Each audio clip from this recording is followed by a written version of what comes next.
देखिए, मैं उन बहुजनों का और उन नेताओं का विरोध करता हूं जो इस बारे में कह रहे हैं कि नई पार्लियामेंट का नाम जो है वो बाबा साहब डॉक्टर भीमराव अम्बेडकर साहब के नाम पे होना चाहिए। मैं विरोध इसलिए करता हूं कि जो लोग आज हमें दिग्भ्रमित करने की बात कर रहे हैं, उन लोगों को ये बात करनी चाहिए कि 2024 में अगर पार्लियामेंट में कोई आएगा तो वो बहुजन समाज की पार्टी आएगी, एक थर्ड फ्रंट आएगा जो इस पार्लियामेंट का नाम बदल के जो इन पर नाम तक नहीं ढूंढा गया है, जो इन्होंने नाम इसका रखा है सेंट्रल विस्टा, इसका जो नाम होगा डॉक्टर अम्बेडकर भवन होगा। परंतु अगर आप सिर्फ ये चाहते हैं कि उसका सेंट्रल विस्टा का नाम सिर्फ डॉक्टर अम्बेडकर रख दिया जाए और हमारी जो क्रांति है, हमारी जो लड़ाइयाँ पूरी हो जाएगी, तो ऐसा नहीं है। हमारी ना तो नाम की लड़ाई है, ना हमारी फोटो की लड़ाई है। आप ये देखिए कि 1990 में जब बाबा साहब डॉक्टर भीमराव अम्बेडकर साहब की जो फोटो लगी है पार्लियामेंट के अंदर, उसके अंदर कई लोग ये कहते हैं कि इसमें हम जेल गए और हमने अपना खून पसीना बहाया, तब जाके हमने मूर्ति लगवाई। परंतु मैं वही कहना चाहता हूँ कि उस मूर्ति को लगने के बाद लगातार राजनीतिक रूप से हम गिरावट में आए हैं और हमें राजनीतिक रूप से उस पार्लियामेंट के अंदर अपने आप को बैठाना है। तब उस पार्लियामेंट का नाम चाहे सेंट्रल विस्टा रखो या कुछ भी रखो। और बाबा साहब डॉक्टर भीमराव अम्बेडकर साहब का कहना था कि ये जो मास्टर की है वो हमारे हाथ में होनी चाहिए। तो सबसे पहले बाबा साहब और बहुजन समाज को जो नाम रखने की पैरवी करते हैं, उन सभी लोगों को पैरवी करनी चाहिए कि कौन सी राजनीतिक पार्टी ऐसी है जो पार्लियामेंट के अंदर जाकर पार्लियामेंट का नाम बदलकर इस पार्लियामेंट का नाम बहुजन समाज के किसी भी महापुरुष पर, विशेषकर बाबा साहब डॉक्टर भीमराव अम्बेडकर साहब के नाम पर रखे। देखिए, मैं आपको सबसे पहले एक बात बता दूं कि जो उज्जैन में जो कल परसों से जो मीडिया पर ये वायरल हो रहा है कि वहाँ पर बहुत सारी जो भगवान शिव जी की मूर्ति गिर गई है, तो इसमें सबसे पहले आपको ये देखना होगा कि भगवान शिव के नाम पर जो लोग घोटाला कर सकते हैं वो किसी भी नाम पर कर सकते हैं। और भगवान शिव जो है भारत के बहुजनों के जो भगवान रहे हैं और शैव संप्रदाय से रहे हैं, वो कहीं ना कहीं मेरा इस बात में विरोध है कि जो ये घोटाला हुआ है, ये घोटाला सामने आने चाहिए और जो भगवान शिव जी की मूर्ति है वो उसी प्रकार लगनी चाहिए जैसे उत्तर प्रदेश के अंदर बहन कुमारी मायावती जी ने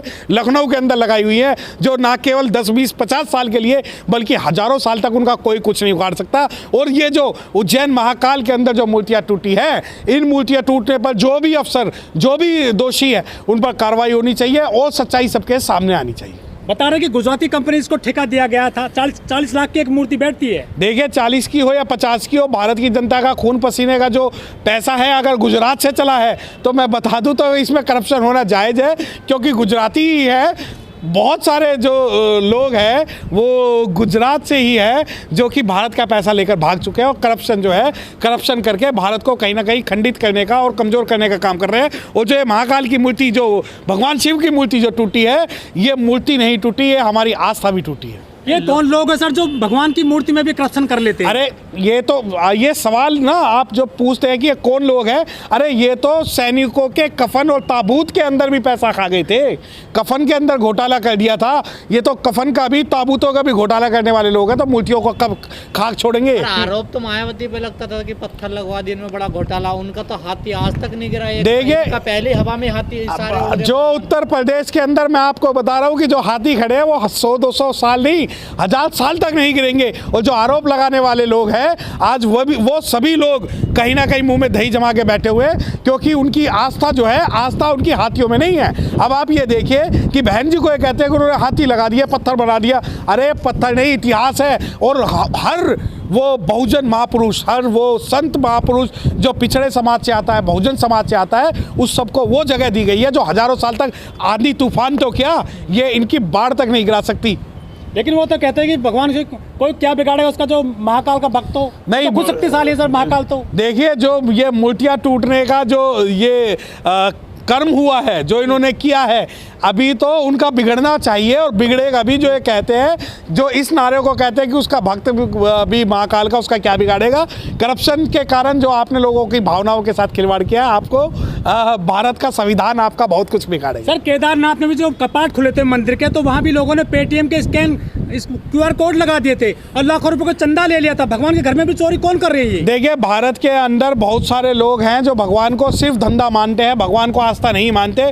और धर्म के नाम पे धंधा जो है सबसे बड़ा स्कैम है, क्योंकि ये जो धर्म के नाम का जो धंधा है वो यही है कि किसी भी प्रकार से भावनाओं के साथ खेल के, आस्था के साथ खेल के हम भगवान को भी बदनाम कर दें। आप धर्म की बात कर रहे हैं, आपके क्षेत्र में धीरेन्द्र शास्त्री आ रहे हैं, चमत्कारी बाबा। देखिए मुझे नहीं पता जिसके बारे में आप बात कर रहे हैं, और अगर वो आ रहे हैं तो मैं आपको बता दूं, अगर आप ये सोच रहे हो पूरी दिल्ली जो उनके पीछे पागल हो जाएगी, तो दिल्ली के लोग बहुत समझदार हैं, और अभी 2-4 दिन रुकिए और आपको बता दिया जाएगा। सर यूपी में जो मंदिर बन रहा है राम का, उसकी जमीन की खरीद फरोख्त में भी करोड़ों रुपए की हेराफेरी हो गई थी। ये भगवान को क्यों नहीं बकस रहे हैं? ये कौन लोग हैं, कहाँ से आते हैं ये? देखिए मैं पहले आपको एक बात बता दूं कि जो खरीद फरोख्त जिस ज़मीन का आप सवाल पूछ रहे हैं, आप सवाल सही से पूछिए। आप ये कहिए कि अयोध्या के जहां मंदिर बन रही है वहां आसपास की जितनी भी अनुसूचित जाति की ज़मीन है वो घोटाला करके अनुसूचित जाति के लोगों की ज़मीन जो है हड़प ली गई है, ये सवाल करिए। और वहां पर जो है आज आप अगर देखिए शायद ही कोई परिवार बचा होगा जिसकी ज़मीन इन्होंने बाई हुक बाई क्रूक औने पौने दाम पे या डराकर धमकाकर ना ली।